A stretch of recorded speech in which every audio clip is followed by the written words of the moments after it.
There we go. There we go. Mic working now. Welcome to episode 20.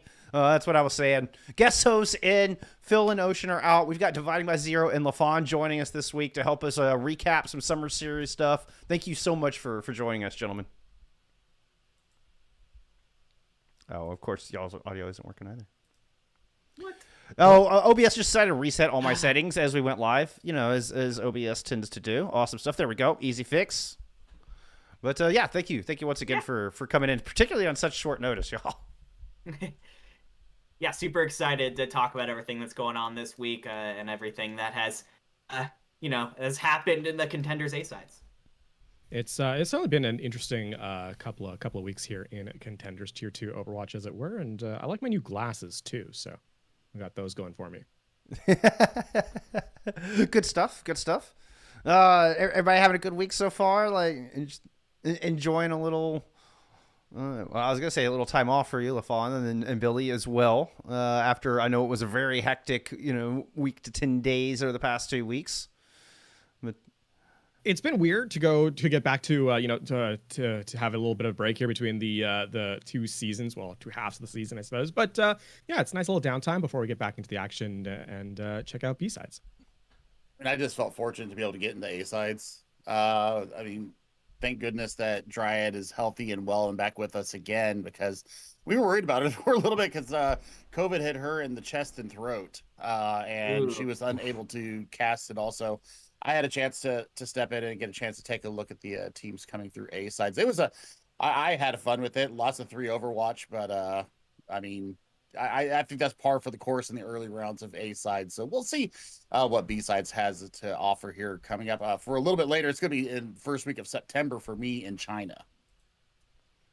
yeah, we'll touch on scheduling and all that, because the scheduling is a bit different for each region.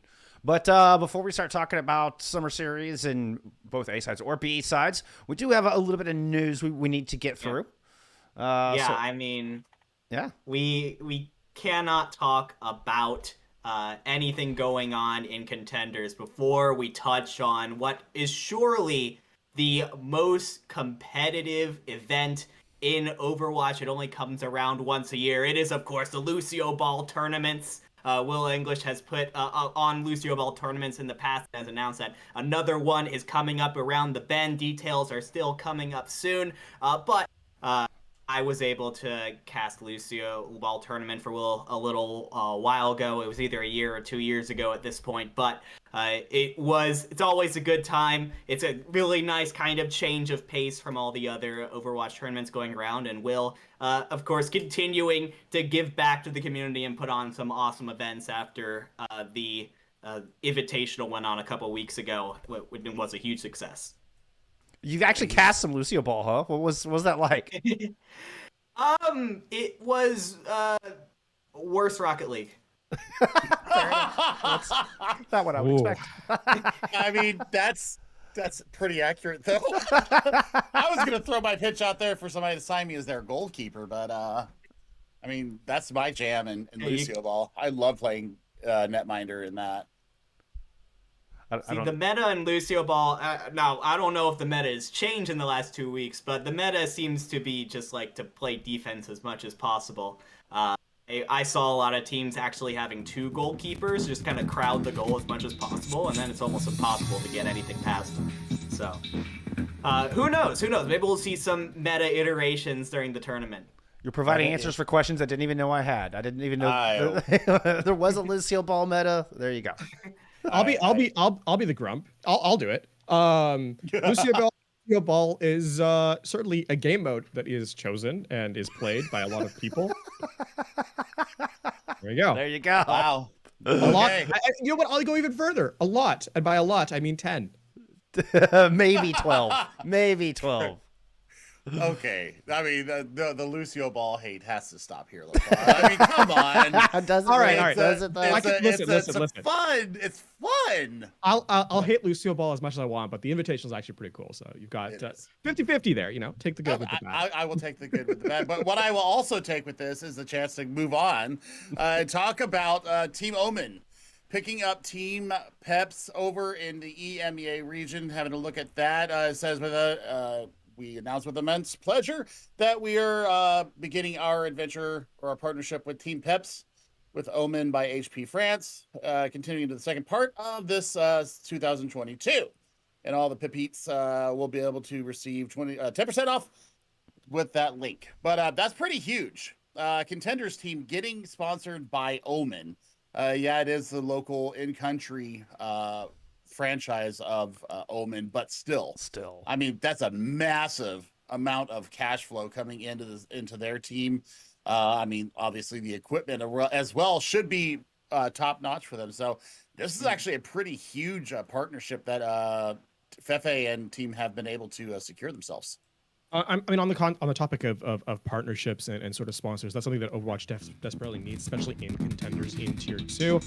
There's obviously a lot of legal stuff that goes on here that we don't have time to necessarily dive into fully. But I guess the sort of the high level discussion is good for them. It's actually a really it's a nice change to kind of see that kind of support come in. And overall, I'm hoping for more like it. Though, as I said, I do acknowledge that it is a very delicate dance to be had. Trying to find sort of those partnerships in this space. And that's one of the kind of sponsorships is one of the big talking points when talking to some coaches and kind of directors and stuff of T2 teams. That's one of their big complaints is loosening sponsorship requirements, and the ability to get more sponsorships is just so important to these teams. So yeah, definitely newsworthy, definitely something we want to touch on. And yeah, congrats Team Peps. Moving on. It's a huge one last little thought. It's go a ahead. huge win for Omen because now they can use Ben Best in their commercials. Valid. All right, valid. I'm glad you piped in with that one. Yeah. Stomp the walk. Let's go, Ben. Let's go. Moving on, we do have a bit of a swap around here as Coach Amir has joined Nyx over in NA. So worked in EU for Summer Series Side A. And is now going to be helping out here for Nyx, is joining as their head coach. Coach Amir had retired. It looked to be giving up Overwatch, now taking on yet another squad. I thought I remember that they had left. Amir was working with 01 prior, and I believe did actually part ways with 01 after Side A concluded. So now working over here in NA. Nyx, of course, was the rebrand from DICE. We did touch on that a little bit last week. So if you're not familiar with Nyx, that's just a rebrand here from an existing squad. So hope for good things there. Definitely have a lot of respect for Coach Amir and what they can bring to the table. A big brain coach for sure with a great track record. And wish them all the best here with the new squad. You got to say, I hope that he got his contract in writing. That's all I got to say on that whole matter. I didn't know how much I wanted to touch on some of that stuff, but apparently there's been some complications with that with previous members. So yep. You know me. I'm gonna call it out where I see it, and yeah. I hope he does well. Yeah, I agree. Let's see who's got this next one. Oh, that's me. All right, there we go. Yeah, it's me. Sorry, I was feeling my oats there for a second. A couple of our favorites coming through here, going into the Overwatch League that actually made their debut today. Lep and Doge, the Danish main tank and the American support, have made their way to the Outlaws and actually had a pretty damn good performance today, if I do say so myself. I'm actually going to have my clip for Rookie Watch next week, since we're not going to be doing that today. I'm actually going to have a clip of Doge, but I tell you what, they held their own. They were on the struggle bus maps 3 through 5, but the first two maps, they looked like they had a really good grasp of whatever we're going to call this meta going on right now. The coordination was pretty good. I just think that they really worked out their early game jitters.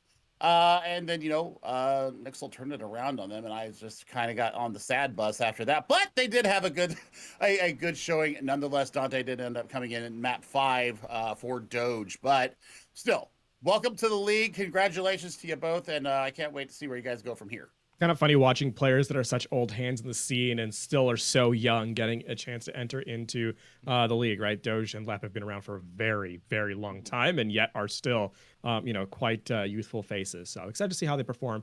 Other than that, obviously that, the interview with Doge is one you should check out, get an insight into kind of that kind of, that moment there, I believe with Yiska, if I'm remembering correctly. That's correct.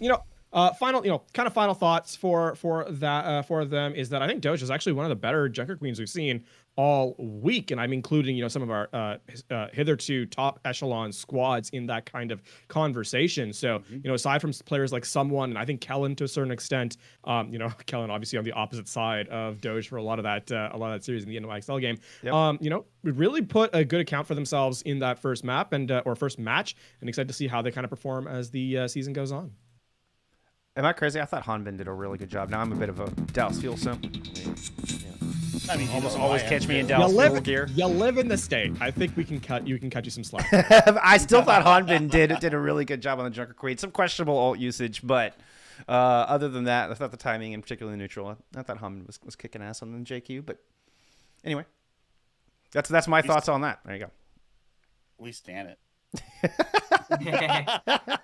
Nothing wrong with that. Let's see. Oh yeah, this one's mine. And I'm excited about this topic. This is great. We got some Contenders merch, something you don't get very often. As has now released some merch, including this fantastic jersey right here. That is awesome. I want one real bad. And there's also a T-shirt as well as a hoodie available. You could get it in smiley face or sad face. So my first thought process when I saw these jerseys was, and I feel bad, but was throwing back to the old runaway pink sweaters. Kind of the same idea. Yeah. But no, it's good to see. It's good to see, right?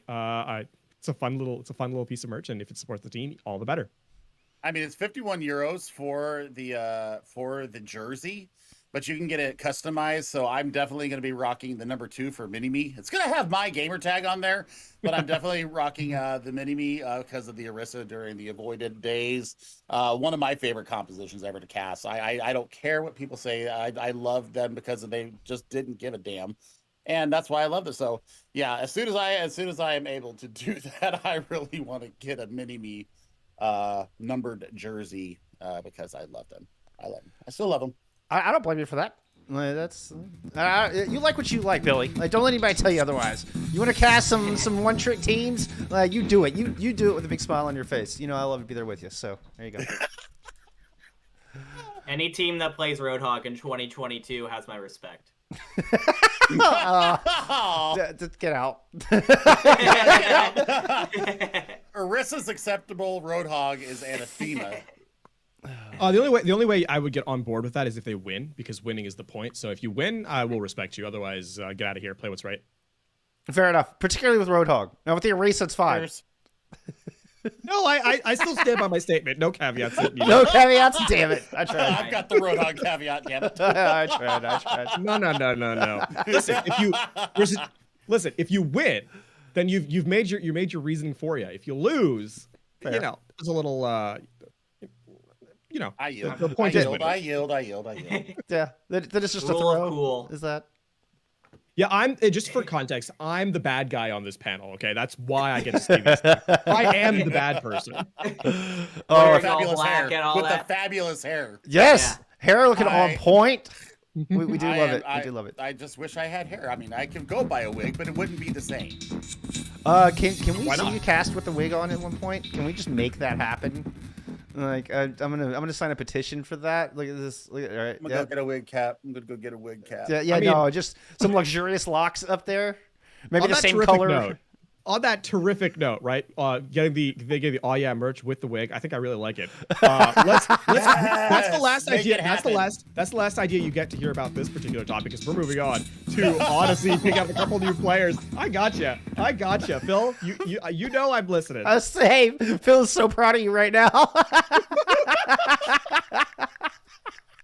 Take it away. Whichever way. It's just guests. So whichever way y'all wants to talk about this, go for it.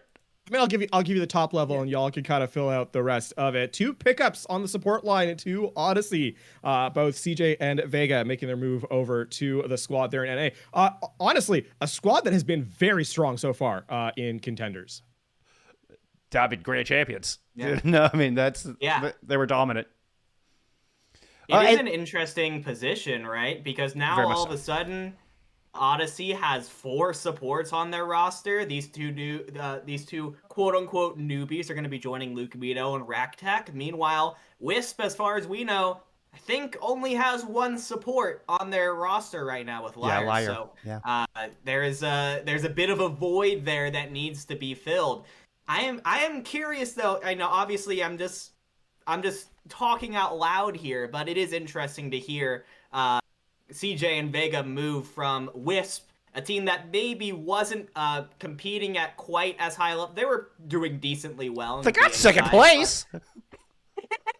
Yeah, that right. Odyssey That's why game it's so wasn't crazy. close though. No, it was. But they go from a situation where they were basically playing most of the time to a situation in Odyssey where their play time is not guaranteed at all. Obviously I have no information on this. I haven't been able to obviously keep up with Contenders NA nearly as much as I would have liked to. I have 2 thoughts that come to mind. One, LucioBall and Raktek are arguably the best 2 supports in Contenders North America. I would second that notion. I don't think that's a particularly bold take to kind of bring out there. What that automatically means is that perhaps Odyssey is looking to the future with a possibility of those players no longer being on their roster. And what's better than the best team in your region? Well, there's only one answer, and I'll leave you guys to draw your own conclusions as to what that could possibly mean. This may just be Odyssey looking forward, knowing that something might be on the horizon for 2 of their players. Now, does that mean like there's already talks, right? There's already been the rumor mill churning about LucioBall getting picked up. Yeah, if you're not looking at LucioBall and Raktek, simply from not even this season, like don't worry about this season's performance, historically over Contenders in multiple different metas, multiple different, sort of setups, multiple different teams. These guys have, showcased across a multitude of rosters their skill level, and then you add onto that the dominance they showcased in A-sides. It's tough not to admit that, hey, they're pretty hot commodity if, just support players in general. We had the conversation of LucioBall versus Landon when London was in that desperate spot to pick up a new support player, and it ended up being Landon who got the role. And I got to give Ocean some props; he did actually call that one. And I was kind of on the LucioBall side of things, saying that I thought LucioBall was mechanically a better flex support, and one that I consider the best flex support in NA. And I mean, that's LucioBall's one we've had our eyes on for a long time. And I don't know. It's like you say, if you're not looking at them, then you're missing something. But hey, even if Odyssey rolls with all four supports going in, then they have got their bases covered. If they want to go on a Zen and you want to run Cjay and LucioBall, like that's nasty. Bringing in Vega on the Lucio, I'd say Vega is the best Lucio in NA right now. Also, I don't think that's much of a hot take. So just that alone, to have Raktek alongside Cjay to play the Junker Goats, if they're going to stick with the double main support, I think that's a huge buff going into B-sides. Now, obviously, it would be pretty advertised if they're like, we're going to swap in LucioBall and Cjay, then you're like, well, they're playing on a Zen this map. But I mean, that doesn't necessarily mean you can stop it. But we did see Zen utilized fairly well in a couple of different spots. Like, it's definitely not an every map kind of thing. But if you can make that work, I mean, in Discord, Orbit, and Anti, just guaranteed to win the JunkerQueen battle. So, I mean, suffice to say, a great team got even better. I don't think that's particularly an out there statement to make. But that being said, we got to talk about the Path to Pro update, right? This is going to be about, Odyssey featuring very heavily as we get a look into kind of the showcase that went down here. The Path to Pro doing a end of A-sides sort of a run through of kind of what went down in North America and EMEA. And unfortunately, in a tweet that's now deleted, right? You can still go see the post on the Overwatch League website, but the actual Twitter link is no longer available. Something that's pretty interesting to note here is 3 other regions do not make an appearance in this article at any point in time. That would obviously be China, Korea, and Australia. So that's 3 things, that do exist in Contenders and do not get showcased on this website. You can get Sigma and Moira, though, as the skins for the B-Sides tournament. So you have that going for you at the very least. Hey, you also get to know when North America and EMEA are going to be broadcast. Not the other regions, though, as we kind of, alluded to earlier. Yeah, I mean, apparently we don't exist. Just saying. Yeah. Considering we have casters on this podcast right now from 2 of those regions. Yeah, we kind of take that a little bit personal around here. At the risk of sounding too salty, I mean, yeah, definitely go check out North America and EMEA. They've been showcasing some fantastic Overwatch with some fantastic talent.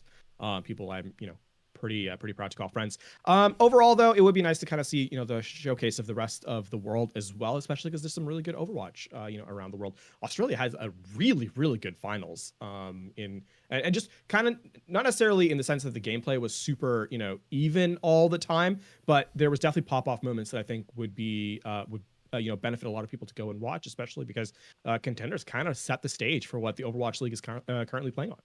Yep, completely agree with that. I think that the gameplay that comes out of contenders does absolutely feed into the Overwatch League, especially since I think that there's been a lot more play involved for the contender scene before the Owl teams got a chance to look at it. I mean, they have been developing this for a long time.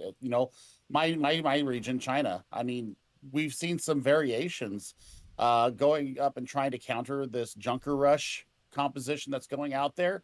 We've seen the Sigma get a lot of viability. I mean, does it necessarily win every map? No, but you can counter in certain positions where the JunkerQueen is coming in with the commanding shout, which by the way needs to be nerfed because it's way too OP right now. I mean, it's just too much.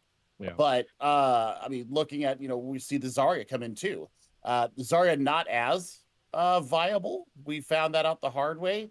But I think that they're trying to expand where they're going at with it. And if the other tanks can get a little bit of tweak, maybe a little bit more viability, maybe a little bit more cohesion going up against it, trying to counter this composition. Because right now, if you're not running JunkerQueen right now, you're not winning. Yeah. Two quick thoughts, by the way. I mean, you couldn't see me say 2, but like, there's 2. 2 quick thoughts. One, welcome to China, Billy. China loves to go off meta and a lot of stuff. So I will say that. The second thing is there was a question earlier. Does Tendy's players going to Owl have an advantage playing this? Yeah, they do, obviously. There is some truth to that for sure. I mean, scrims do help, but you're obviously, if you're playing in tournaments and past cycles, you won't have as much time to scrim on the new patch cycle. So that's also something to keep in mind. So the short answer is yes. The long answer, it's complicated as with everything. But overall, yeah, it's been kind of interesting to see, kind of the show or the meta kind of rundown as we've kind of gone through A sides in general. Another thing to highlight also with China, they didn't have nearly as much time to practice on the new patch as everyone else did, with their games being so compressed in kind of the tournament cycle there. Valid.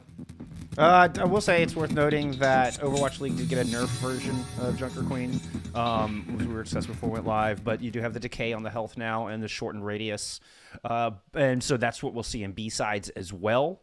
Now, is it enough? That I think is, kind of, yeah. Before we get into discussing Summer Series, I did want to pose a question. What would you do? What would you do to change JunkerQueen to get us out of this meta? Any thoughts? I think shortening the cooldown on her knife to pull people in would be awesome because I think that if you land it, it's just absolutely fight changing because you can pull the pro player back in. You can also leave the knife in for as long as you want and continue to keep that bleed damage going up, and then you can pull it back when you want. That's one thing. So I think shortening it down maybe by like a second. The commanding shout, the 100 HP right there, that's got to go away. You make it 75, so that you don't bring an almost dead Genji almost back up to full health and get a couple biscuits. I think that you're rewarding it way too fast, or even extend the cooldown on it. I mean, there's got to be something that we can do to figure out how to bring her more into alignment with the other abilities of the other tank players right now, because you get the commanding shout, you get the speed boost, you speed boost with the Lucio, and on top of it, yes, that's game management, yes, that's fight management, but still, I think that just shortening the duration of the speed, shortening the HP top off, and then I think making these side abilities like the like throwing the knife. I think that would absolutely make it a little bit more skill based, because I mean, when you go with Carnage and you get that slash through, I mean, that's fantastic, but you have to get up there and engage with it. That's the beauty of it, is that you have to get her in there to make sure that it works. So, maybe making the skill shot, maybe giving a little bit more bonus to throwing the knife and getting it back. I think that's where I'm looking at. I just think the commanding shot right now, way too OP, definitely need a nerf. I mean, to echo onto that, yeah, Commanding Shout is straight up just broken right now. Gives you speed, gives you what do you call it? It gives you health as well. It's health that isn't affected by anti, so there's not really any counter to it. Essentially, I mean, with compositions like this, and not to get too far into the weeds in terms of like the minutia of meta and sort of game state, there's always there's no risk to kind of handle the reward, right? It's all reward. And it feels like JunkerQueen does too many things. It's a tank primarily, so it's able to kind of absorb a lot of damage. It's also like heavy support. Essentially, JunkerQueen right now is the tank version of what Brigitte was on release, in terms of what she's able to provide to the team. And I think in general, yeah, Commanding Shout just needs to go. I mean, it's the only other hero in the game that has speed boost. Like that has always been exclusively a Lucio boon, and that's it's been 6 years, but that was Lucio's spot in there. I mean, so maybe even just nerfing the speed. I mean, it's what 25% right now from Commanding Shout. What's this? Do y'all know the number offhand? I don't. I don't know off the top of my head. But yeah, maybe dropping that by 5 or 10% might be enough. Well, the other reason why I don't think that necessarily would be enough is because any amount of speed boost gets you away from danger. Allows you to kite pretty heavily. And then obviously if you're attacking, it kind of stacks with that. So essentially just any amount of speed, unless it's entirely negligible, will basically ruin sort of that concept. Now Lucio's is balanced because it's a choice. You have to actively choose to use speed amp, and it's at the cost of something else. The big problem with Commanding Shout is it isn't at the cost of anything. So there's no risk or reward. It's simply both. You just get better for a cooldown, right? And I think at a certain point there is going to have to be a sort of a conversation about how JunkerQueen can be, kind of worked. Something that'd be really interesting is if JunkerQueen, obviously has that self heal. I wonder, and this is just spitballing because I'm not a developer. I don't. No, it's kind of the idea with this question. It'd be kind of fun if she didn't really get any healing from her supports, but instead was all based off of self healing. Kind of have to go all in, that kind of thing. Or like reduced healing from supports, like she gets 50% less healing or something from supports. She got her self healing, so it kind of lose a bit of a buff to the self heal to kind of compensate. That's a cool idea. That'd be what interesting. If I just kind of piggybacking on that? What if when you do engage the Commanding Shout, you lose all your armor and shields? No, I don't know about all that. Why not? I don't know about punishing a team for no for using just a cooldown. Just JunkerQueen. It shouldn't be by a lot, but I was thinking the same thing because LaFon's mentioning risk and reward. I think there should be, if Commanding Shout is to stay as strong as it is currently, there should be some risk to JunkerQueen for using it. My mind immediately goes to like Octane from Apex, where you can go a little faster, but you lose some health in the process of doing so. I maybe not like JunkerQueen immediately loses 50 health upon using Commanding Shout, but maybe gains 200. Wouldn't it be easier just to nerf the overheal? yeah, that would probably be a little easier. What if she went purple? What if she went purple for 2 seconds after hitting Shout? Or something of that nature. Goes purple or has reduced healing or slightly increased damage, something along those lines. Takes more damage. Yeah, I'm just spitballing here. I thought it was just a fun little spitball, back and forth as we're going to start talking about an entire JunkerQueen meta here for the next little bit, and start recapping some summer series. We do not have Rookie Watch this week, well, because there was no Overwatch League last weekend. So Rookie Watch will return next week. We'll highlight some of our rookies that have gone and moved on up. Hey, maybe we'll see some of those new pickups like King or Doge or Lep or some of these brand new pickups. King. Oh, I know, gosh. I know. No spoilers. You'll get him next time. You'll get him next time. Listen. I still stand by the tweet I posted right after that game. Canadian Overwatch League is the stoppable force, meeting a movable object. It is just the most. It is the most Overwatch one can Overwatch. Put it that way. Talk about Contenders Recap. NA's up first. It was a game. Oh, here's an interesting suggestion from chat. She can only shout when she's under half health. Interesting. That's creative. But yeah, okay. Anyway, but then that makes it like only a mid-fight thing, which is interesting. Or only a disengage tool and not an engage tool, not an initiation tool. I like that. But as purely a disengage tool. Interesting. All right. Well, let's move forward. Let me actually change my lower third so I don't forget about this. We're gonna jump into some summer series, and I'm gonna kick us off with a little NA here. And let's see. What do I have prepped here? What do I have? We'll just go ahead and pull up the bracket and kick it off that way. General recap: Odyssey do go on to win it. And take your grand finals over Wisp, as LaFon mentioned earlier, fairly easily. Like, it wasn't super close. Wisp did take a couple maps, including New Queen Street, which they were 3-0 on New Queen Street, so that was kind of an interesting buff there from Wisp. One of the things that really stood out to me before getting into those grand finals too much was Redbirds. So Redbirds came out of the gate really, really damn strong. And 3-0 G-Force, who actually looked fantastic in this tournament, ended up taking, even going fairly far. Well, I guess they went out first round, but they was a 5-mapper against Altiora. But G-Force looked like they belong in Tier 2 after, they were a Tier 3 team since their inception at the end of Contenders last year. Really, really strong squad that won Open Division, and they absolutely have earned a spot in Tier 2 right now. But 3-0'd by Redbirds. Redbirds go on to 3-0 Wisp in the upper bracket semifinals. And that one was fairly close. There were a couple 100 to 99s as far as control was concerned. There was an overtime push with Kings Row and then Dorado, I believe it was, for that one. No, that's not right. What was because they went 3 different escort maps. Redbirds seemed to always play a different escort map, which I thought was really strange. But they looked really good on Kings, thanks to a lot to Chimes Farah. They definitely leaned into Chimes Farah a lot, and that bonus ult charge that you got from the 9%. And then Redbirds, after going 6-0 through the first 2 rounds, go 0-7. Against Odyssey, and then against their rematch against Wisp. And this is, they're still very strong. Getting third place is obviously, that's, you can't scoff at that. A decent chunk of change to them as well. But holy cow, they got kind of manhandled against Odyssey.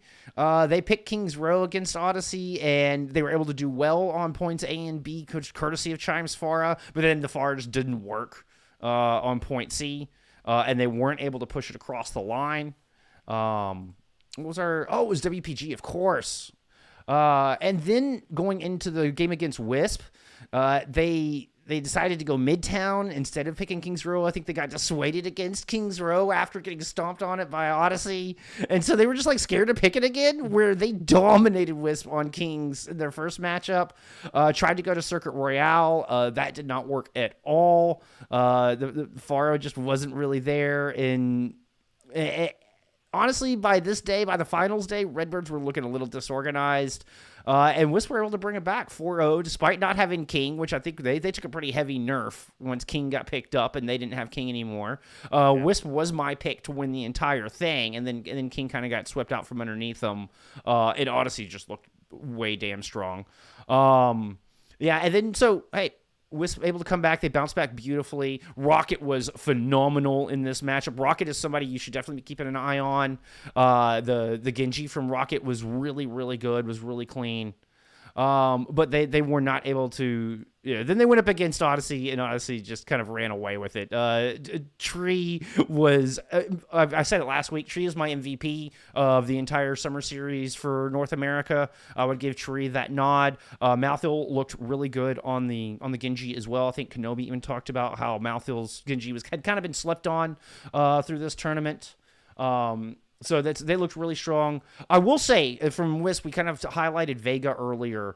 I think Vega was the best Lucio in NA and had a standout performance across the entire tournament, highlighting one of Kenobi's tweets here. So Vega definitely one to keep an eye on moving forward, as they're going to be moving to Odyssey now, as we talked about during the news section. But and that's kind of my thoughts of the entire bracket. Wisp did turn it around. We're looking at the lower bracket finals here. That I queued that in a wonderful spot. Wisp wins. That's all you need to know about the lower bracket finals. There you go. Perfect cue. Very intentional. I feel like I've been talking forever. Any thoughts on it, gentlemen? I mean, I didn't watch a lot of it, unfortunately. With work, There were good and with- games. I mean, There was- there was a lot of there three was- Overwatch, but Yeah. there was a lot of pop off moments that were very exciting. I will say, I mean, Rocket really stepped up. Rocket came through on the Genji in particular and almost single-handedly won fights against Redbirds. Completely negated a Rampage fight by going in the back line and killing the supports, and then like Gig just couldn't. There was no supports left, despite the fact that Gig had Rampage that allowed Krawari to hold on to it.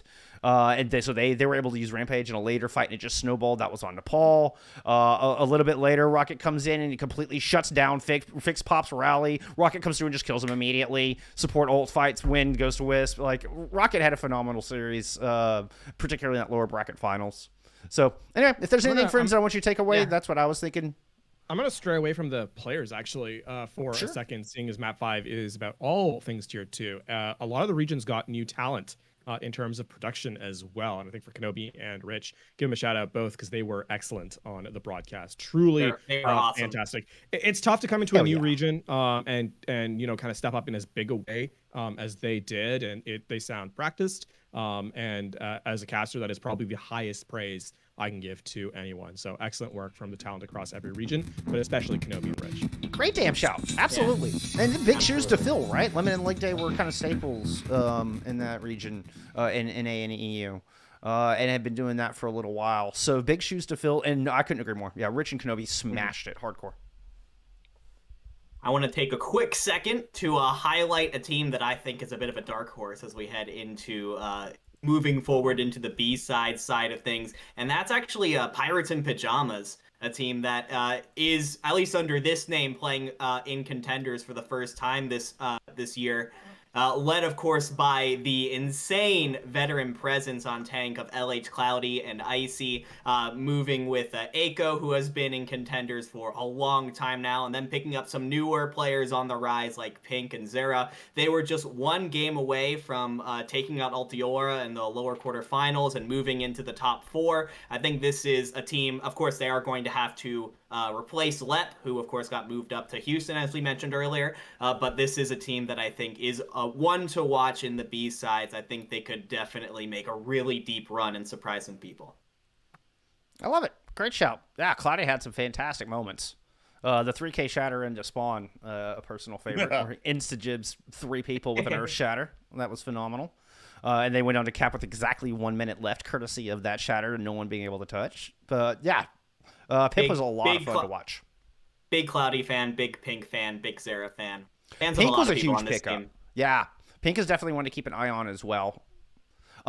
Speaking of B-sides, just real quick before we move on, they did have a double elim kind of bracket for the teams, the 8 teams that went out in round of 6 teams fought in round of 16, fought it out for 4 slots to move into B-sides. So I just wanted to highlight those 4 teams real quick before we hand it on over to EU. But Dark Mode got first place in that little mini tournament.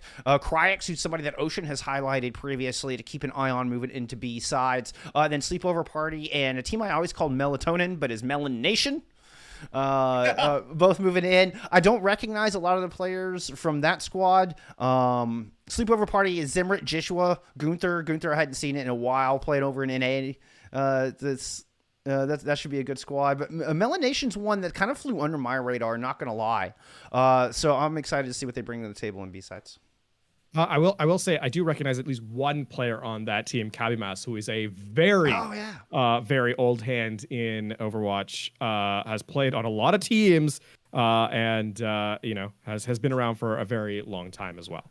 Yeah, let's check it. Oh yeah, just kind of looking at teams they played on here: Angry Titans and Dark Mode SA, Mastados, Hughes Money Crew as a coach more recently. Yeah, good shout. Yeah. Gonna be a really interesting, but let's switch gears here for a moment and talk about what went on across the pond in EU contenders A-sides. I want to start off my little ramble here about Europe by mentioning how this is a really interesting season for the European region as a whole, because this is the first time since like 2017 that we are having a European contender season without British Hurricane. And this is such like a huge like power vacuum that is going on in the region right now, because British Hurricane have always been like that boogeyman that's always kind of been at the top that everyone's trying to knock off. They've been fantastic in that role. And they've also been a very reliable source of EU talent to move up into the Overwatch League. So there's kind of, with British Hurricane gone, there's now kind of a bit of a struggle throughout all the teams that are still left in the region to try and become that new British Hurricane, become that new sort of top dog that everyone's trying to knock off. And I guess when the question is, did we find that boogeyman when it came to the European A-sides? And I would say not quite. Of course, shout out to Munich Esports, who came out on top the end of the day.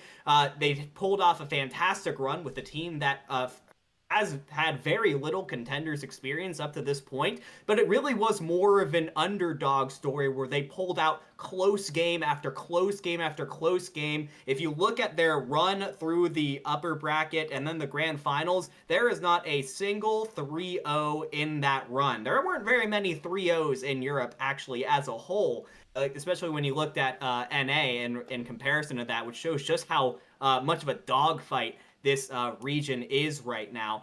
Some other shouts. O1 Esports came in second place. We're one map away from taking the grand finals, and they did played Munich Esports super close all the way. Ex Oblivione coming in third place, put on some very impressive performances, 3-0ing teams like the Ultimates in the lower bracket semifinals was a ton of fun. My main takeaway from Europe right now is that it is so incredibly wide open. We're still kind of trying to figure out the real pecking order in here, and trying to find kind of the identity even of the region. You look at these 8 teams, and you've got O1 and Goats, 3 teams that are very willing and even prefer to kind of go off of the beaten path of that JunkerQueen, Genji, Sojourn meta, or / Ashe meta that we've been seeing so far. So I'm really excited as we move into B-sides and add in teams like Sheer Cold, teams like Fourth Dimension, Shoes Money Crew perhaps, to see exactly where everyone kind of ends up shaking out, and see who ends up kind of becoming that new giant in the EU scene, because I think that this region really needs, like, for lack of a better word, like a villain. Something interesting, just on a different tangent entirely also. This is one of the times we're seeing a new sub-region being developed in Overwatch in a very, very long time. EMEA is finally extending the MEA part into kind of the forefront for the first time, right? So Middle East showing a huge presence this time in Contenders Europe, as we have a lot of Saudi players stepping to the kind of the forefront of the conversation of talents that can really, I think, fight for position here. And that was, I expected O1 to take it, honestly. Kind of coming off, Falcons was very dominant last year. And, you've got Yazan in a buffed Pharah meta. Like, it was very difficult for teams to deal with. And, Munich did a great job of it, but, it went to 7. Like, it was extremely difficult for Munich. And props to Munich, because you're talking about a team that came out of OD, that won Open Division, and then made a run all the way through. So big props to them. A big surprise to me, just kind of looking at the bracket, kind of zooming back in here, Team Peps going out in lower quarterfinals. Yeah. Like, how the hell did that happen, y'all? I know. Peps was definitely the team, like, when, big thing I keep harping on is who's going to be the new big dogs in Europe. A lot of people were thinking that was going to be Peps, at least when it came to this first tournament of contenders of Peps as a team. That hasn't quite happened yet. And just taking a look at the roster, you can see why everybody thought that. Like, you've got 4 previous Overwatch League players, including FD God and Ben Best, who had phenomenal seasons in their last year in the league. You've got Get Amazed at the helm, who's just a legendary coach. Logix has been popping off and was looking really, really good on the Sojourn. It's easy to see why there was a lot of high expectations for Team Peps. Mm-hmm. And I still think they could come out and win B-sides. Like there's still not somebody I would count out, despite falling in lower quarterfinals. There's still somebody who I'd have high expectations for moving forward. I think that this is the availability of the game. I saw it in the contenders discourse channels. People were still waiting to get their version of this game before. I mean, what was it, like 10 days before A-side started, the qualifiers started. So there Some was a even lot 5. of some even 5. So Yeah, I mean, 'cause they did not have enough time to practice. Yeah, because we cast Team Peps versus Mao's Sexy Money Club, and I remember Mao's only had 5 days on the beta before that game, and that's a team that had Onikod and Naga on it, and they weren't able to run the JunkerQueen and didn't look very confident on the Sojourn either because of that limited factor. So definitely, I mean, that's a good thing to keep in mind for sure. It also should be quickly mentioned as we kind of move forward to see how things are going to move into the B-sides. I know this is probably covered already, but O1 Esports are in an interesting situation because Crandop, their starting tank, no longer with the team. I'm curious to see whether IMO is going to be kind of stepping up for them when it comes to B-sides, or they're going to be picking up another sort of tank player to kind of fill that role. O1 Esports, I think, are a team that people should be expecting to place very highly at B-sides, especially with how A-sides went along. As long as whoever they have in that tank role, that all-important single tank role, is able to fill the same role that Crandop was able to fill. Agreed. I mean, do we even know why he got dropped? Kind of weird. Not really. I don't think even Crandop really knew. Yeah, there wasn't a lot of, I think, public admission as to what Crandop, kind of went down with. And rumors, as they will, it's tough to kind of get into without, painting people in bad lights that we don't necessarily have information on. So suffice to say, it was not a particularly well handled, roster swap, but good luck to Crandop because he's a fantastic tank who's been, I think, one of the players in contend, or one of the European players who's bounced between Europe and NA quite a bit, and where Europe has historically been sort of a Reinhardt, space for tanks. Crandop has always, went toward the more dive heavy ones, such as Winston. Excellent Winston gameplay there. So, a player that's really fun to watch, and I wish them nothing but the best. But for the moment, it seems a little odd, kind of the circumstances there. All right, with that, we got to go on to another region. The trail does not go cold here. Moving on to the region I'm most familiar with. Of course, it is Contenders Korea, the most storied region in Contenders, one could say. And as we get a look at sort of how the bracket went down, there's a lot of excellent storylines in Contenders this season, A-side specifically with Contenders Korea. Obviously looking at the names that are kind of still in Korea, some big squads. T1 is still here, O2 Blast, Rejuvenated, also highly expected to do well here. And before we get into kind of spoilers of what the bracket rundown was, we got to kind of just highlight a couple more of those teams. So yeah, O2, Talon, T1, Panthera makes an appearance, a reappearance for the first time in Contenders Korea this season. So another team coming back. Up Academy moving from Contenders China over to Contenders Korea. For A-side specifically is when we got to see Aprida and Jimmy and Xerneas, all those players. Obviously, WGS Phoenix kind of rounding out, and a couple of, dark horses in Incendia and a Team Diamond. Those kind of round out the top kind of 8 squads that were there. To kind of showcase sort of the strengths of this region, though, we do have to talk about O2 Blast. They are a team that is obviously heavily connected with SF Shock, and it showed early. They did not really end up, struggling at all in this particular one. I believe they only dropped in the totality of their run through the A-sides bracket, something like, I think it was like 4 maps, is like either 4 or 5 maps, something like that. And most of those were earlier in the bracket against Up Academy. We're obviously seeing the spawn camp that kind of happened here in the grand final of all places. This went on, by the way, for a good 2.5 minutes. So it was a particularly extended showcase. For a storied region that is Contenders Korea, it did not disappoint. Obviously, some big names are going to be coming out of this region into the next season. And for B-sides, the top 4 that were kind of seeded into Contenders Korea are going to showcase that B-side. So that's O2 Blast, Talon Esports, T1, and Panthera are sort of the top 4 there. Some very, very interesting names to keep an eye out here. Hisang is one, Spectre is another, Viper coming out of nowhere as well for the Genji play. So some good players coming out of Contenders Korea yet again. Viper really impressed me, and like you say, was kind of an unknown coming into this season. And Viper had a whole lot of really good pop-off moments. That the Genji play was phenomenal. And then I think I've got another one here. So we were looking at the Circuit Royale there on Talon. There's a great pop-off moment here from Viper on Route 66. I'm not sure if this is the one you were talking about. This one is going to be on Point A. But I queued this one up and I was like, yep, it's still Viper popping off. So yeah. And what's interesting, one thing that's interesting about actually O2 Blast is you'll notice that Hisang is not actually playing right now.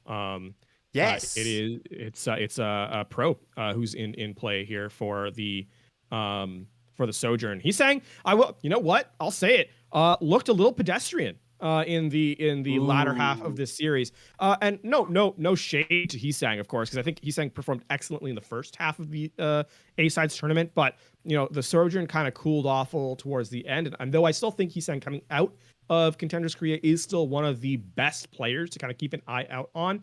The fact that O2 Blast can kind of say, okay, Hisang's not having the most impactful days, we can put them on the bench and still perform as excellently as they did, I think speaks volumes as to the quality of the rest of the team that O2 Blast has available to them. Can't argue with that in the slightest. And the coaching on that staff is phenomenal. I mean, to add on to that, we could just sing O2's praises all the time. O2 has probably the 2 best tanks in Contenders Korea, in Junbin and Max, who've both been excellent. Across the board, as always with Contenders Korea, the question never really is who do we talk about, but like how much can we spend time talking about them because of how much a wealth of riches, as it were. I will say Inocast did a fantastic job, just because I know Ocean would want to highlight Inocast as far as Korean tank players. It's a shame. I forgot to mention this, but sort of the predictions that the talent did for Contenders Korea, we were all wrong in that Up Academy versus Insignia game. Oh my God, we were so wrong. Against Panthera. Against Panthera. Added me on Twitter afterwards took a screenshot of our predictions, posted on Twitter, like, SMH casters, what are you doing? Up Academy kind of, I expected them to do better. Like with that roster that they had, and as well as Team Chaser did in the previous season, and it was basically all Team Chaser with a couple of little sprinkles from Chungju themselves. I was underwhelmed. Aprita himself is such a storied player. Was probably the top DPS player coming out of China from last year. I was very upset that Aprita got dropped from Chengdu before the season started. I was looking forward to seeing Aprita in the Overwatch League, and really just didn't do it for me. A couple of things. I think a couple things to highlight there. A couple of things to highlight there is, one, they actually played O2 Blast very close in the first game that they kind of played of the season. So it was a 3-2 there, went down to that final map, and they kind of lost that. Against Panthera, though, so another thing about Aprita is that it's a tough patch for Aprita. Aprita's not his... Aprita's Sojourn was... more designed to play in sort of a dive meta, the way it kind of played out. Would always go for the spray down to charge the railgun halfway, and then do a body shot that's more for like a dive-esque. Think more like Soldier. Whereas I think in the JunkerQueen patch, you have to kind of go for railgun headshots, like 100% charge, and kind of go for that. The other thing to note too is that in the lower quarterfinals against Panthera, Up Academy did not show up. It's simply it really was that simple. And as much as I love Up Academy and kind of what they've done in Contender Shine and now moving over to Contenders Korea, they had 2 good games. I think the O2 Blast game was really, really good. They obviously beat the lower round 1 against Team Diamond, but against Panthera, they just weren't there. And Panthera punished them, and Panthera, a good team in their own right, one of the top 4 teams in Contenders Korea this season.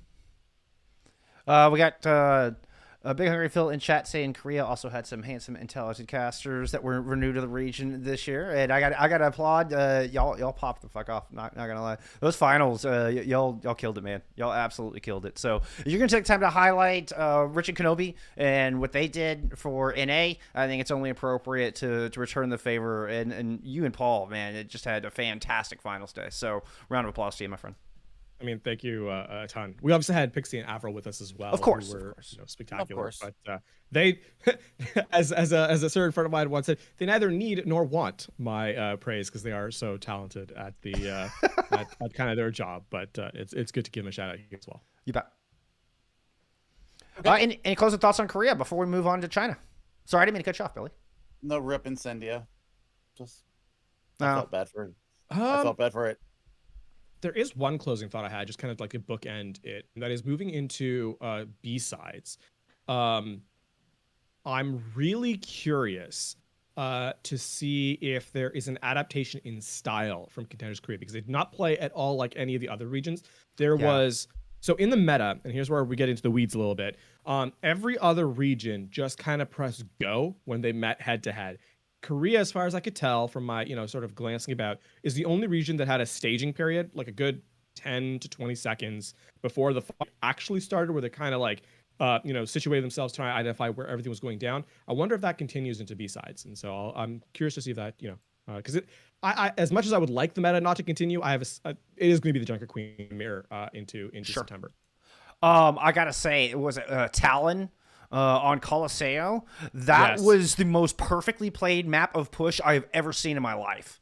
Like, it was fucking flawless. Like, all teams need to be taking note on that. That was the most perfect map of push I've ever seen. It was perfect. Like, I just no better word. I'll echo your point on that. Korea has had the best push map in general.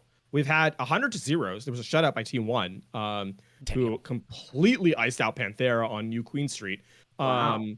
It was literally a full cap, and Panthera did not touch the bot. So Didn't win a Panthera single moved team fight. 0 meters.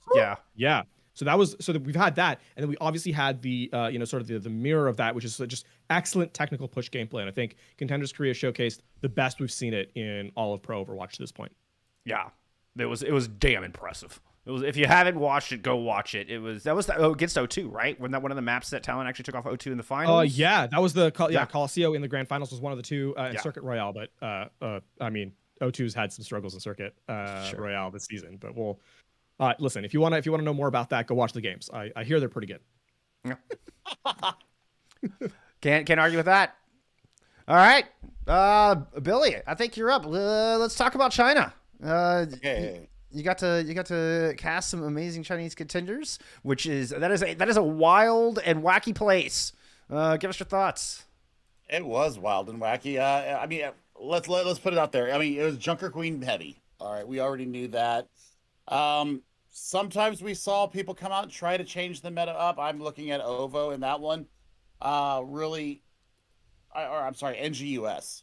They like to run Apollo on the Zarya and Azusa on the Ana, and you were calling for that. And I mean, they tried to run the JunkerQueen, just got really overwhelmed. And the antis weren't working very well. We weren't talking about anything else other than, double bubbles don't work against the JunkerQueen comp. The antis just don't get enough value going into it. Yeah. And if you're running you were running the Lucio with it as well, so you were trying to speed while getting an anti and then protect people with bubbles, and it just didn't work. But let's also talk about, yes, Phill, I see you in the chat. Let's talk about the first round throw from Hunang Gaming. Oh my God. That was just a calamity of errors that I have not seen for quite some time, especially with the lineup that they've got. I mean, real life just didn't show up. That was against that's Hunang against New Life. Is that the one you're talking about? Yes. Yeah. I mean, it was just New Life just didn't have any fun whatsoever going on through that. I expected a lot more from Solus Victorum when we started off the A sides. I mean, you've got Wea, otherwise known as Psy here now, and Molanran that have Overwatch League experience, they just kind of shit the bed. There's no other way to put it. They just did not look clean at all in their first round match. They actually sent them down to the lower brackets at that point. Flagship Recreators, they are going to be a team to be reckoned with. I agree with some sentiments that I saw in our chat. We need to bring back Up Academy to give some kind of a challenge to them, because it's been a speed run for them so far. I was kind of disappointed with Team Arslan. They had Kiwa, who we talked to Phill Guy, I think it was, who it was Alan Guy. Philip would be able to give me the name off the hand, but he said that Kiwa. Are you talking about Alan? Yes, Alan. Yes, Alan is one of the Chinese casters. He's really good. He said that Kiwa was the best tank in the region, and we just didn't see it. We just didn't see it. I think this whole time in game in the new game really affected some of the standouts that we expected to do a lot better. But let's talk about who did do really well. Seawave and Night God are going to be the DPS duo for everybody to watch here in Chinese contenders. Moland Rand showed that Farah can be a little bit viable here in China-ish.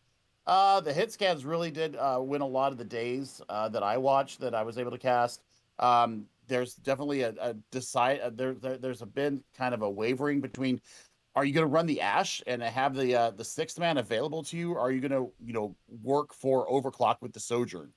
So that was the biggest as far as the DPS matchups going through it. We saw them try to fix things, and it does work. You can see Sigma working here in the interim while you guys were watching that, but man, JunkerQueen was just way too strong. I think that it was all about the coordination. It was all about how do you make sure that you keep your Lucio alive in the mid fight. If Brigitte goes down, and you saw the focus fire go down on the Brigitte a lot in a lot of these team fights, if the Brigitte goes down, it's basically an L, and you have to regroup at that point. Actually step in with a couple of sort of I don't say excuses, a couple of mitigating factors to kind of talk about with contenders China, right? So talking about a power vacuum in EU, talk about a power vacuum in China. Yeah, seriously.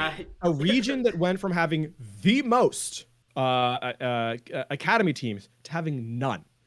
There were 4 academy teams in China last season. This season, there are 0. So this is something that you kind of have to acknowledge, that, there went from a lot of resources that players were working with to kind of not having a ton available to them. On top of that, Contenders China did not get the beta patch, did not get access to the beta for Overwatch 2. And a lot of that experimenting we saw early on in Contenders China was due to that fact. So some mitigating factors in terms of, kind of experience and kind of, just the practice that the region had.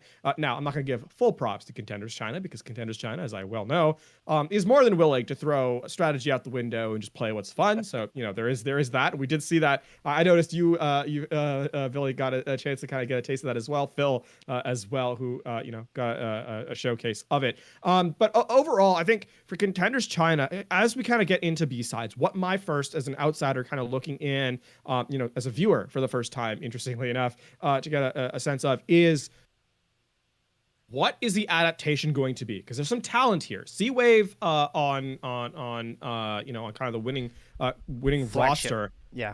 On Flagship is Flag Gaming was in my head. I couldn't. Fair. No, fair. Primarily was on Flag Gaming in the past. Now he's on Flagship. Is a player that I think was underrated. Interestingly, one of the players that was on the roster of Flag that beat the best contenders team a couple of seasons back in Team CC in that finals. So there's definitely some pedigree still here. I was pleased to see 800 step up and kind of perform at the level that I think they should be able to play at now after having been in Contenders China for so long. Century also was more impressive than I was expecting. So overall, I think to kind of, add on to what Billy was saying just moments ago is that a bit of good, a bit of bad, as always the case with Contenders China. Definitely a little bit more rough than usual, though. Not having Contenders China and not having Billy or Team Chaser was just weird. Yeah, it is strange. It was Up Academy, CC, Billy, and Team Chaser. That's And Team four Chaser. academy teams. Yeah. I mean, granted, Team CC left last year, and Flag or Up Academy is now in Contenders Korea. So Right. they CC also moved over to Contenders Korea, but even still, it is very much a downgrade money wise in Contenders China for sure. In case you missed it, Flagship did not drop a single map for the entire summer series. They just went perfect. Yeah, and what happened in this Hunting versus in Time Resume game? Like, what happened in that lower bracket finals? Like, that's the one that Phill was just saying is a complete throw. So, because Hunting looked pretty good. I mean, up against everybody but Flagship, of course. Yeah, it apparently just absolutely shot the bed in lower bracket finals. But they'll have another shot. We'll have B-sides coming up soon. Billy, when did you say B-sides were starting for Contenders China? It's a little bit later than everybody else, right? Well, I mean, I'm looking at the Liquipedia right now, and I think that their qualifiers into B-sides starts on the 22nd, but I know that broadcast is not doing anything until the 15th through the 19th of September. Oh, damn. That's what we've got as far as our B-side schedule. It will be the weekend of the 15th through the 19th. So we have a month before we have any games in China again. This will give the teams a lot of time to work on solidifying, how are they going to adapt to, once again, the things that they didn't have time to play with. Also, how are they going to fine tune? I think the fine tuning is what was really lacking with a lot of these compositions. Flagship seemed to get it the most. Their coordination was disgusting, but I mean, I'm looking at Hunan Gaming. They, theoretically should have beaten Time Resume handily, and they just absolutely went poo-poo off on the side. But the one person that I want to bring up as far as Hunang is that they have the only American on the squad in all of China, 200. And I mean, Phill had a chance to reach out, he reached out to Phill, and let me tell you what, put up a damn good showing in their opening round game that I got a chance to cast. And I tell you what, I mean, they're looking very healthy as far as their tank lines. I think that they brought out the Winston. They also brought out the Wrecking Ball, which is very on brand with Chinese contenders being able to throw out we're just going to go ahead and play comfort picks. Let's go ahead and go with that.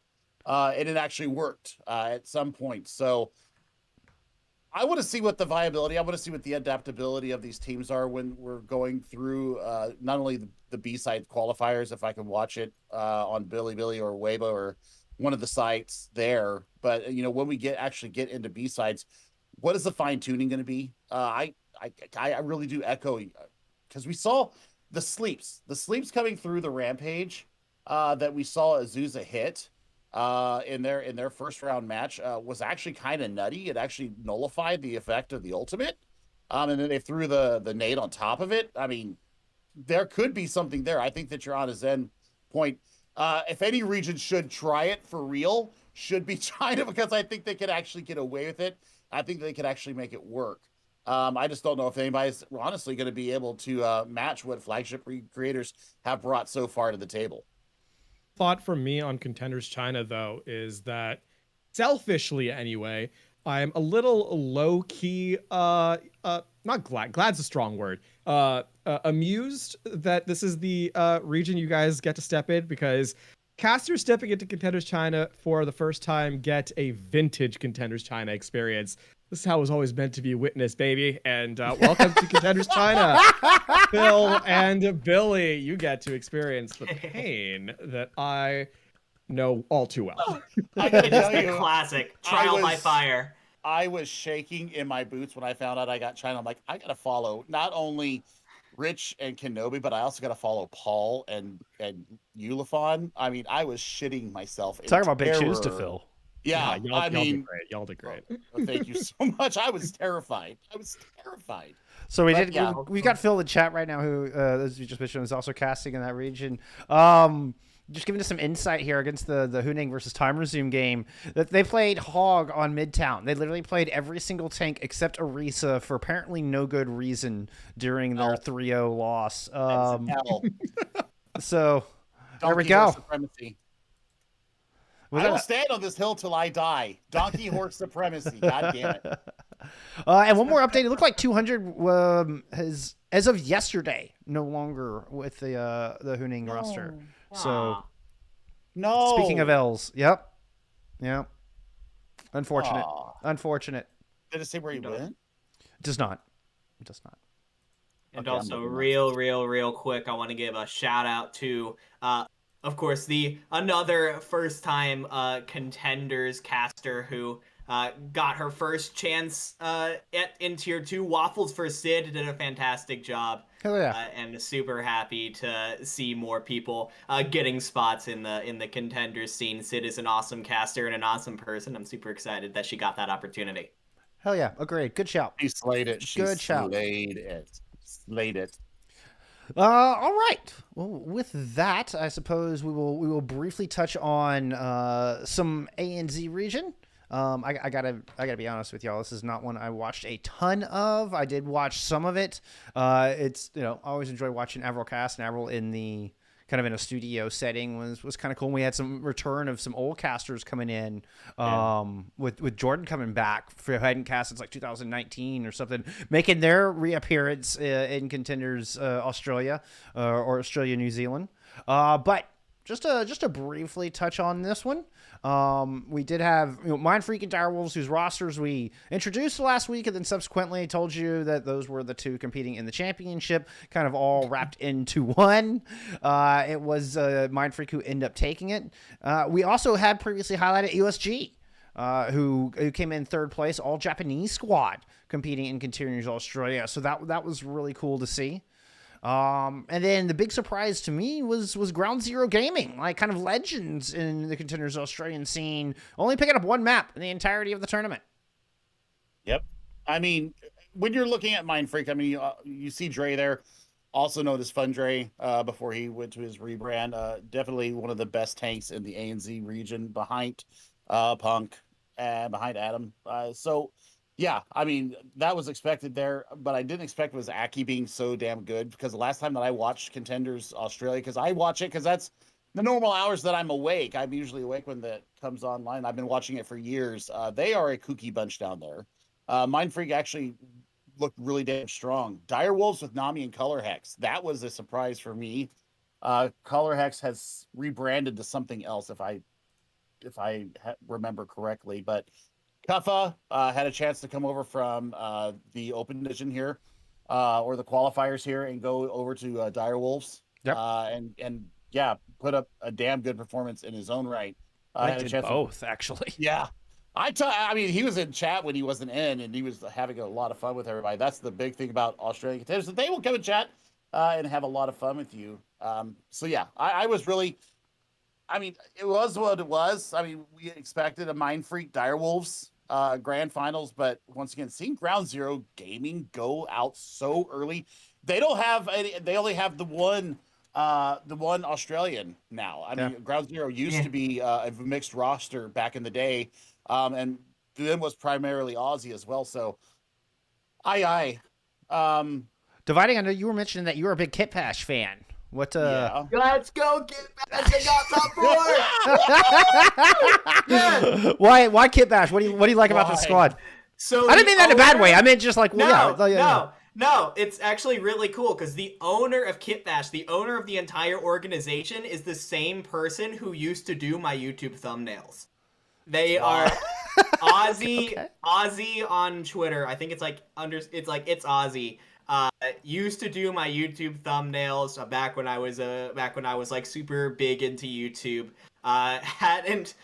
We kind of disconnected for a little bit when I kind of stopped uploading, and then randomly DMs me like, "Hey man, I'm making an Australian org. Can you retweet my tweet?" And I'm like, "Hell yeah, man!" So Ozzy is such an awesome person, crazy good graphic designer, and has now put together a top 4 Australian Contenders roster on his first try, which is nuts. Somehow got like Quat, which is an amazing AU Contenders veteran. You got Kraken to come out of retirement somehow. It's some actually really good and impressive players, and I'm really excited to see where this team continues to go. And they're gonna, it's their first time together. They're only gonna continue to grow and get better. So, I have a personal connection with Kit Bash, but I am going to be their biggest fan forever, or at least as long as Ozzy's still at the helm. If Kit Bash has 0 fans, then Dividing has left the mortal coil. Oh man. Okay. Can I listen? That's a really wholesome moment and story and pleasant and nice. So can I get on a soapbox and absolutely ruin it for a sec? Yes, absolutely. Yeah, Cool. sure. Yeah. I am the resident Goats apologist. I loved Goats. Goats was great. As someone with an opinion that is not shared by many in the community, in general, may I just say that this meta that we have going on is the worst that Overwatch has ever had. This JunkerQueen patch is the worst thing that Overwatch has ever. Worse than Double Shield? Worse than Double Shield, because at least Double Shield had strategy that you could talk about. I hate the JunkerQueen meta so much. Just wanted to put that out there. I hate this meta tremendously. And we're not just get ready. B-Sides is gonna have more of the same. Oh man, I'm not. Why? I was about to ask you the same question. Okay. With the soapbox moment aside, what makes you hate it so much? Like, why is everybody? Because you see a lot of molding in chat, from people just like, this is awful. And I enjoy some aspects of it. Like, you got some pop-off moments combined with some good cooldown usage and good ult usage, and and the DPS still have a chance to kind of come in and do some pop-off things that are exciting and fun to watch. And I'm not necessarily disagreeing with you, but I want to hear your thoughts. Yeah, the biggest reason is this is what I would call the equalization meta, where the good teams and bad teams are essentially, the skill gap between good and bad has been tremendously shrunk. Where on any day, any team can win. That is not a good thing. If on any day, if a team can win, and it's not because they're about equal in skill level, it is a bad meta. In Goats, that was not the case. Good teams will always beat a bad team in Goats meta. In Double Shield, the good team will almost always beat the bad team in Double Shield, et cetera, et cetera, et cetera. I think right now, this is the first meta in a very long time where if you were to give me two teams that were, 40% apart in skill, I would not be able to tell you who would win, because of how much, it's been compressed, that kind of skill gap. It requires teams that are very far apart in skill to have that level of, spacing created. And that is not a good look, I think, for a highly competitive game such as Overwatch. I think that's the most well-articulated I have heard that.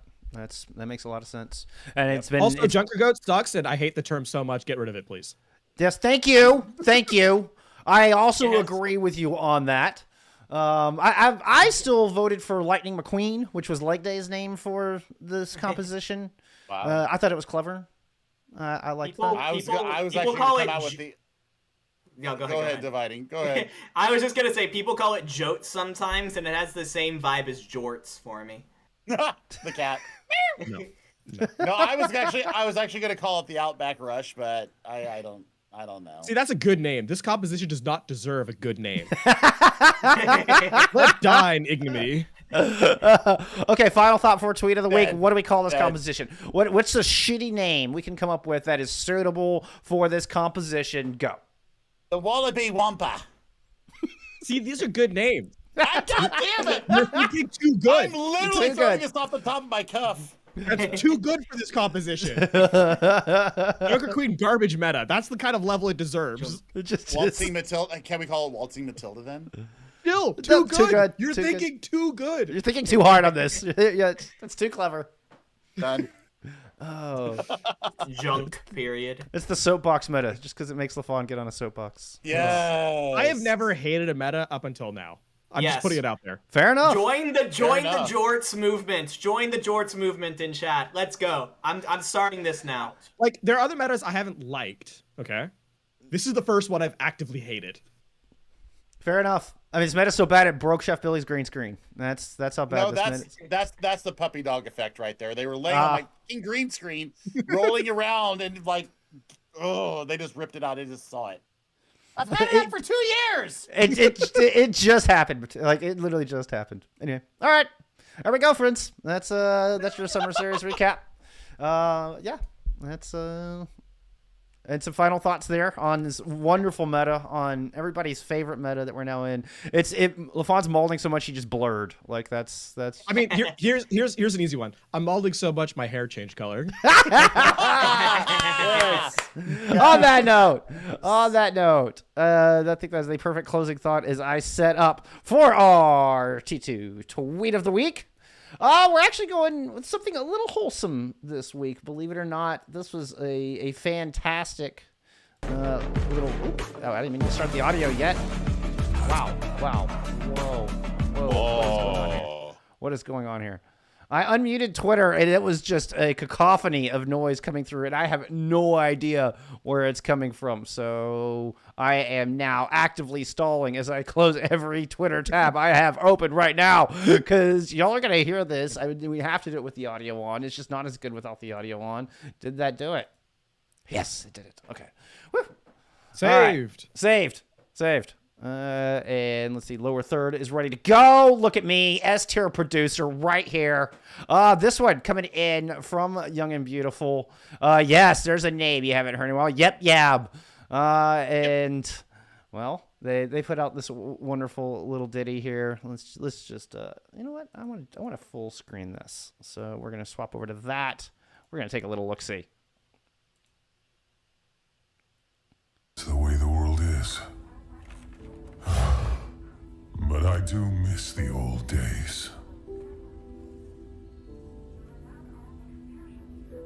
You're gonna make me cry.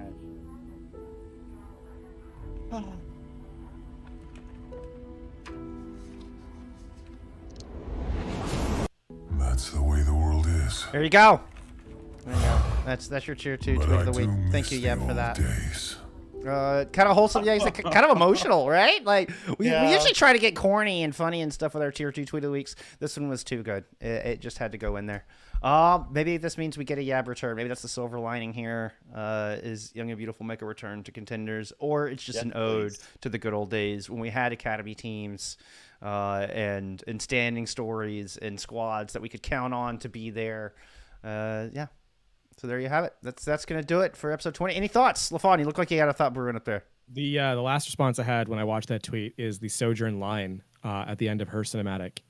That the journey may have led us here, but look to the future. It's always one step ahead of the other. So it's a good message to have.